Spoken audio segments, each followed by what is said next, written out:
Hello everyone, my name is Relax and Panic, and this is another reaction to My Hero Academia. It is Season 3, Episode 21.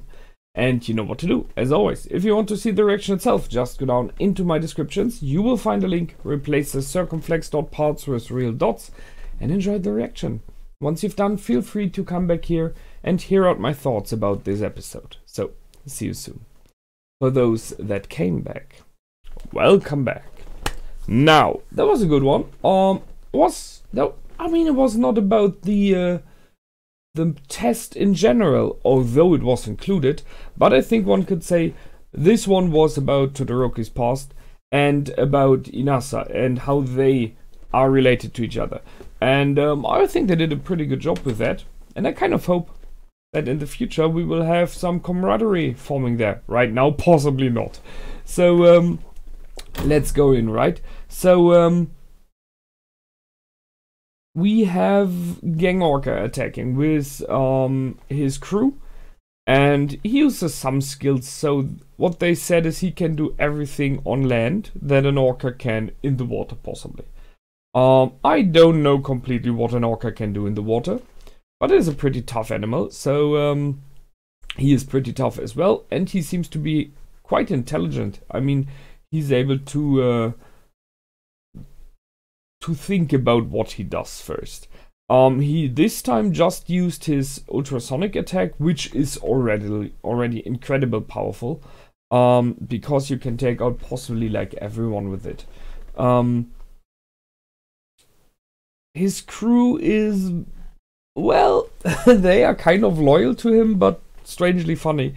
I'm not sure if it is his permanent crew, so I mean, he's a top hero, he's a top 10, he's number 10 as far as I know, and I guess he has his own agency, and those are people working for him, supporting him, but they are all not really using any quirks. They are all just using those guns, cement guns. I don't know if they do it just for the exam now, but if this is how he acts in normal life, when he's as a hero and he has this many people with him, it's a bit strange. He has like a military force, but they're not using quirks in a universe which is so much quirk related. Just wanting to mention. Now let's go to what all of this is about. So they're trying to teach the heroes to work together. It's about teamwork. That is what they focus on, because All Might is gone. And thus the time of one single hero taking out villains is over. You have to be able to work together, which by the way is bad news for Endeavor in my opinion. So when you look at that, and the entrance exam is designed to hold this one up, when you look at this, you have some pros and some cons what happened in this episode. We definitely have a lot of negative points, of minus points for Todoroki and for Inasa for their fight. Because it's not only that they did not work properly together in the beginning, they cancelled out their attacks, which is really bad, which will for sure give minus points. But then they started shouting at each other, arguing with each other, and they simply did not act anymore. They did not what they were meant to do, hold back Gang Orca and his men. So, I think this will possibly be the reason, in my opinion, why they will not be able to work as heroes now.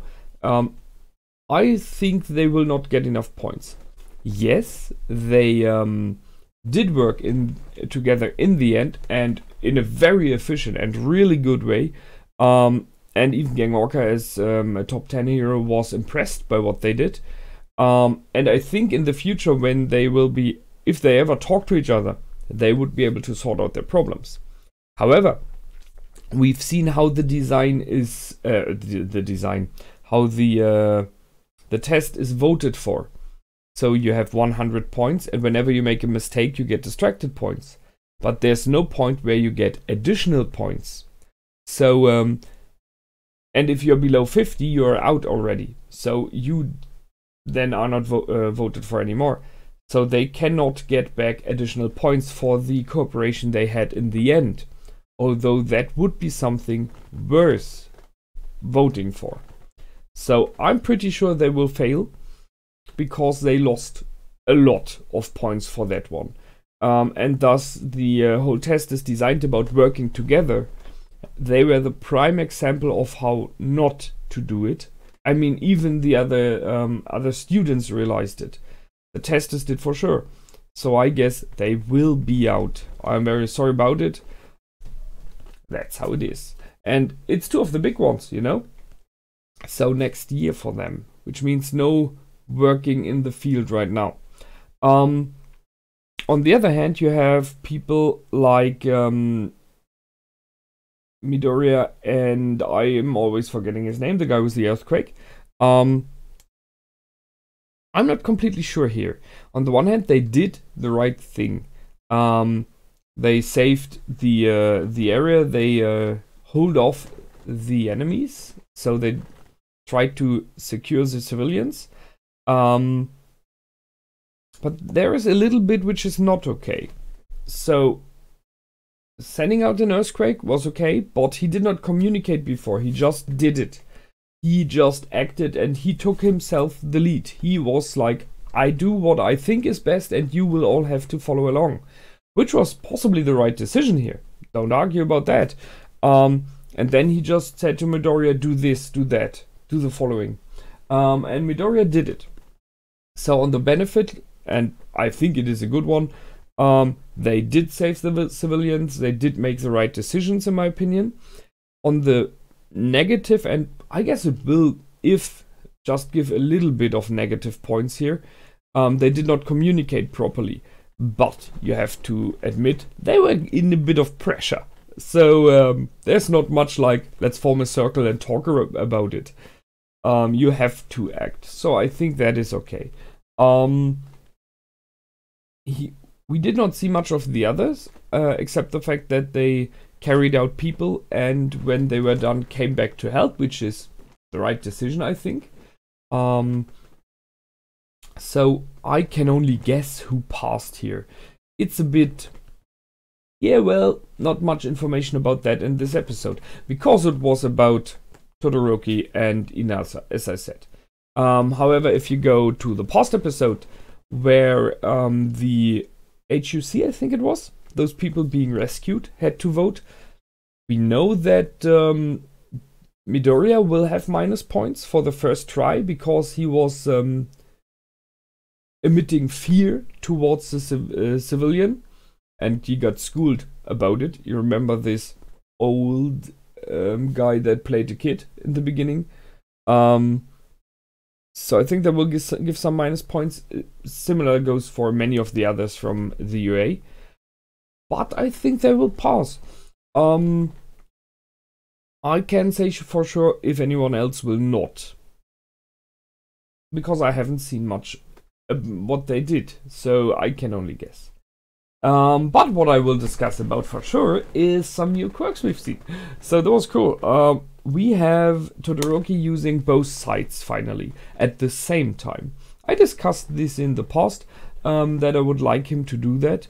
And in my opinion, he would be able to create some interesting effects. So with ice and fire, you can rip open, like as example, buildings or stuff alike. Because when you heat and cool something again and again, it will just fall apart. But while doing it at the same time, he could create like fog and the like. Here we have him using fire for the circle, and we have him using ice to defend himself. Thus he's not moving. Wise decision. I like the fact that his very strong ice effects, ice attacks, can be cancelled by multiple peoples by now. So Gang Orca blocked it by using his ultrasonic because it vibrates and destroys the ice. Makes sense. We have seen others in the past. We know that Kachan, as example, can punch through it in time. It takes away a little bit of his power level because he was incredibly strong in the beginning. And now he's down to a really strong but not unbeatable character. Which is nice for me, because it makes the playfield a bit more even and more interesting fights. So that's for him. That was good. He became aware of the fact that he still has a lot of hate for his father in him, that he still is not over the problem in general. And that's a major thing, that decisions you made in your life, in your past, can follow you, can haunt you back later on, as we've seen now. So Inasa was treated badly by him in the past, because Todoroki was dealing with his very own problems and not caring about how he acted towards people. And now this came back to bite him in the abdomen. Go on. I think they both learned something here, Inasa and Todoroki. And I kind of hope that they will talk out. That they will meet afterwards somehow and will talk about it.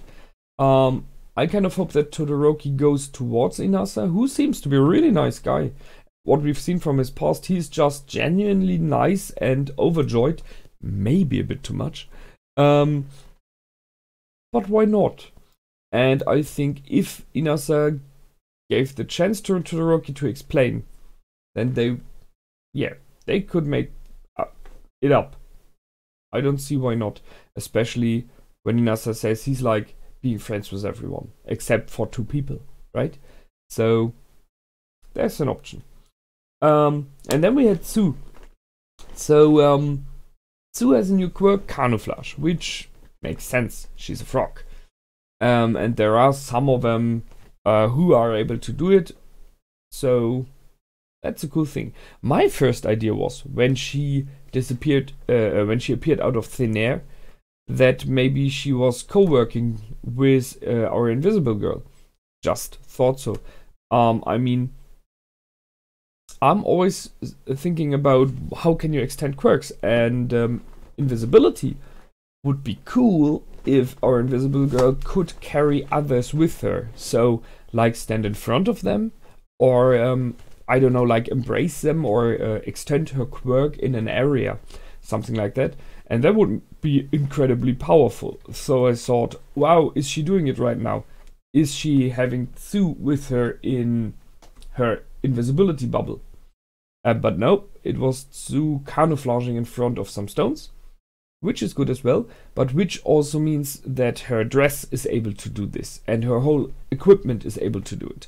So I guess it got adapted once again. It got modified by one of our favorite girls, Imune. So, nice one. And it makes Tsu once again even stronger. I know that Tsu is a fan favorite of many, although she in many ways is not on the top hero list, you know, but she is very adaptive. She has very many interesting quirks who are not strong on the first hand, but when combined, pretty good. And I think that's a major thing, she's just a nice girl. You know, she's just honest and nice. So I guess that's always a plus point. Yeah, I think that's it already. We did not have much else in this episode, which doesn't mean it was empty. It was a good one. And I wait for the next time where we will learn who passed and who did not. I'm pretty sure Midoriya did. Wherever they skipped it here. And as I said, I think Todoroki and Inasa did not. Sadly enough. So, that's it from me this time. I hope you enjoyed. I did for sure. And until the next time, feel free to comment, like, and subscribe. My name is Relax and Panic. Goodbye and out.